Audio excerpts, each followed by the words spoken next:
Assalamualaikum warahmatullahi wabarakatuh.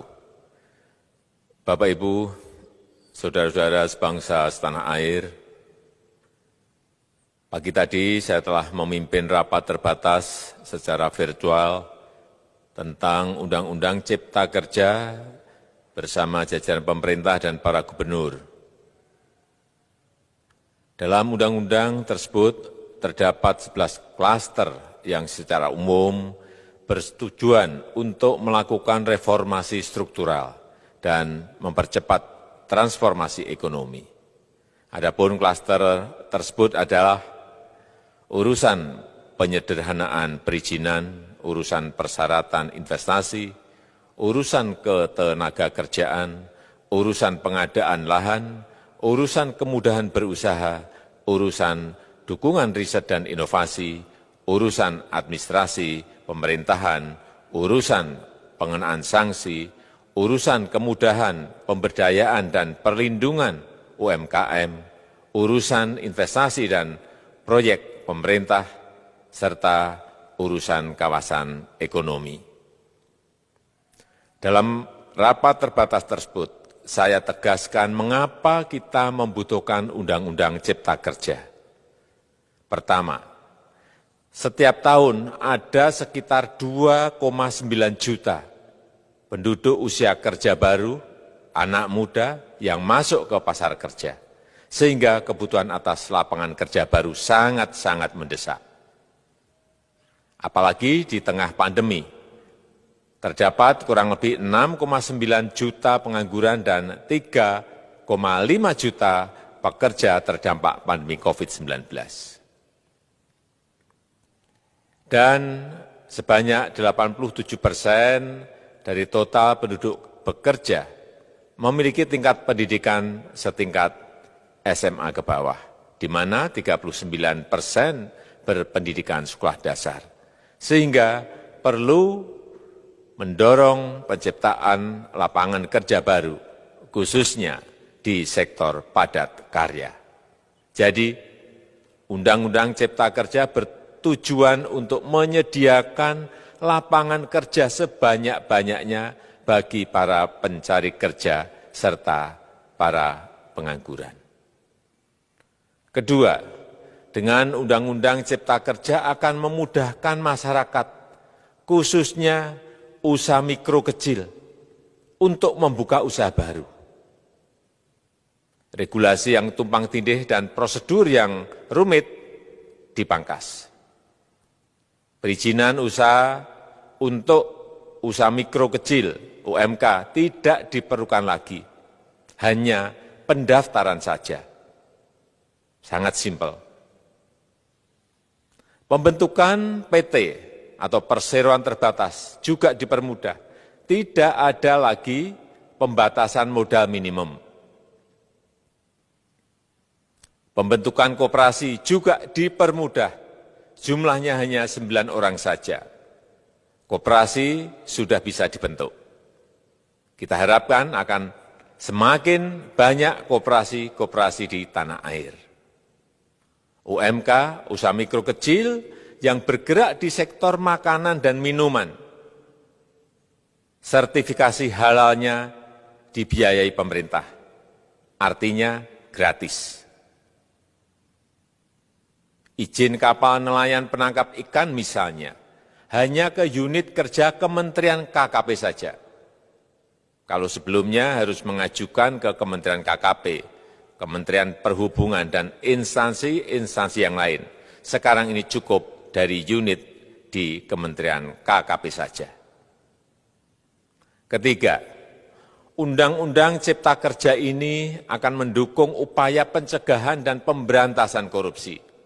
Ini jelas karena dengan menyederhanakan, dengan memotong, dengan mengintegrasikan ke dalam sistem perizinan secara elektronik, maka pungutan liar, pungli dapat dihilangkan.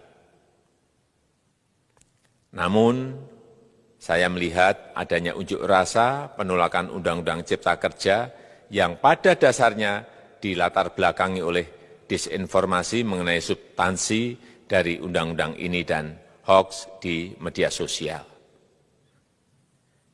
Saya ambil contoh, ada informasi yang menyebut tentang penghapusan UMP, upah minimum provinsi, UMK, upah minimum kota kabupaten, UMSP, upah minimum sektoral provinsi.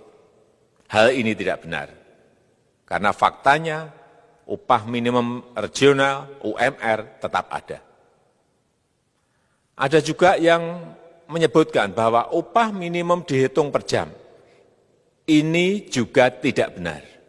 Tidak ada perubahan dengan sistem yang sekarang.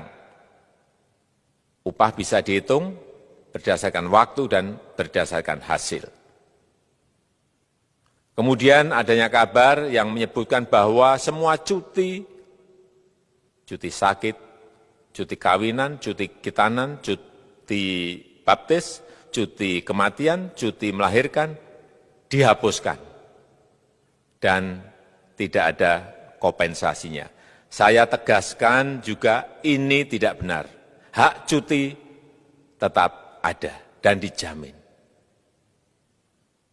Kemudian apakah perusahaan bisa mem-PHK kapanpun secara sepihak? Ini juga tidak benar. Yang benar, perusahaan tidak bisa mem-PHK secara sepihak.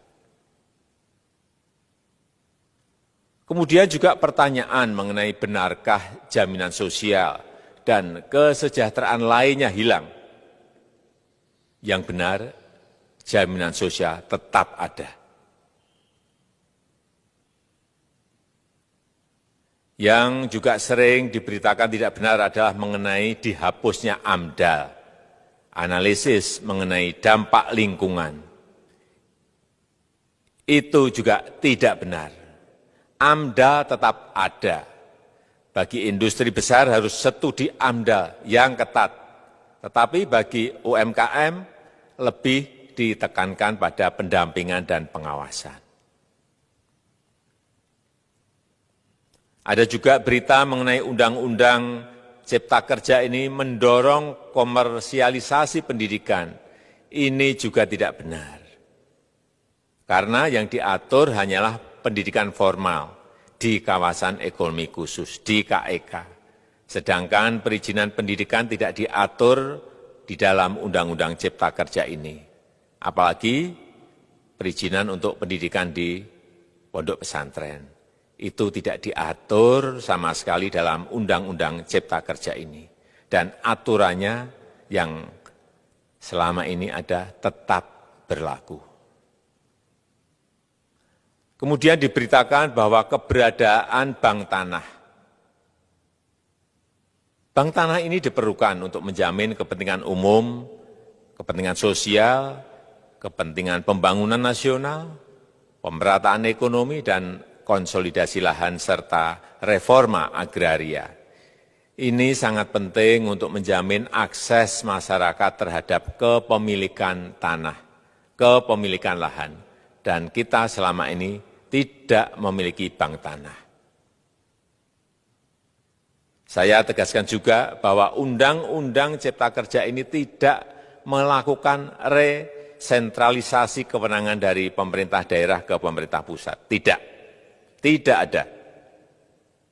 Perizinan berusaha dan pengawasannya tetap dilakukan oleh pemerintah daerah sesuai dengan NSPK, norma, standar, prosedur, dan kriteria yang ditetapkan pemerintah pusat. Ini agar dapat tercipta standar pelayanan yang baik di seluruh daerah. Dan penetapan NSPK ini dapat nanti akan diatur di dalam PP atau peraturan pemerintah. Selain itu, kewenangan perizinan untuk non-perizinan berusaha tetap ada di Pemda, sehingga tidak ada perubahan. Bahkan kita melakukan penyederhanaan, melakukan standarisasi jenis dan prosedur berusaha di daerah. Dan perizinan berusaha di daerah diberikan batas waktu. Ini yang penting di sini. Jadi ada service level of agreement. Permohonan perizinan dianggap disetujui bila batas waktu telah terlewati. Saya perlu tegaskan pula bahwa Undang-Undang Cipta Kerja ini memerlukan banyak sekali peraturan pemerintah atau PP dan peraturan presiden atau Perpres. Jadi setelah ini akan muncul PP dan Perpres yang akan kita selesaikan paling lambat 3 bulan setelah diundangkan. Kita pemerintah membuka dan mengundang masukan-masukan dari masyarakat dan masih terbuka usulan-usulan dan masukan dari daerah-daerah. Pemerintah berkeyakinan melalui Undang-Undang Cipta Kerja ini jutaan pekerja dapat memperbaiki kehidupannya dan juga penghidupan bagi keluarga mereka. Dan kalau masih ada, jika masih ada ketidakpuasan terhadap Undang-Undang Cipta Kerja ini, silahkan mengajukan uji materi atau judicial review melalui MK, Mahkamah Konstitusi. Sistem ketatanegaraan kita memang mengatakan seperti itu. Jadi, kalau masih ada yang tidak puas dan menolak, silahkan diajukan uji materi ke MK. Saya rasa itu yang bisa saya sampaikan pada kesempatan yang baik ini. Terima kasih. Wassalamualaikum warahmatullahi wabarakatuh.